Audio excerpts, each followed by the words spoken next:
ক্রিকেটের সবচেয়ে আক্রমণাত্মক বল হচ্ছে ফাস্ট বল। একজন ভালো বোলার হতে হলে আপনাকে যে বিষয়গুলো খেয়াল রাখতে হবে, চলেন শুরু করা যাক। এক নম্বর হচ্ছে বল গ্রিপ। বল গ্রিপ করার সময় আমাদের অবশ্যই মাঝখানের আঙ্গুল এবং সাইডের আঙ্গুল দুই দিকে রাখতে হবে এবং বলটা যেন হাতের তালুর মধ্যে না লেগে যায় সেটা খেয়াল রাখতে হবে। বল যদি হাতের তালুর মধ্যে লেগে যায় তাহলে আমরা বলের উপর ব্যালেন্স হারিয়ে ফেলব।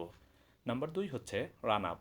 রান আপটা যেন আমাদের এমন দূরত্ব রেখে দুই পায়ের দূরত্ব রাখতে হবে তা যেন বল রিলিজ করার সময় যেন অনেক ভালো ব্যালেন্স রাখতে পারি। 2 নাম্বার হচ্ছে বল রিলিজ। বল রিলিজ করবো এমন সময়, বল রিলিজ করার সময় যেন আমাদের হাত এবং পায়ের দিকে খেয়াল রাখি। ঠিক আছে? বল রিলিজ করব, বল রিলিজ করার সময় আমরা অবশ্যই ব্যাটসম্যানের ব্যাটের দিকে খেয়াল রাখবো।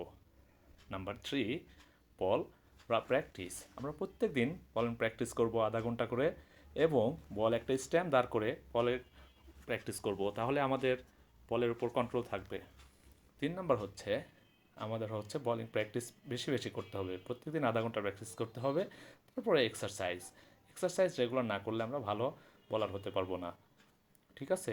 আমরা সবাই এই বিষয়গুলো অনেক খেয়াল রাখবো, তাহলে রেগুলার প্র্যাকটিস করব। ধন্যবাদ।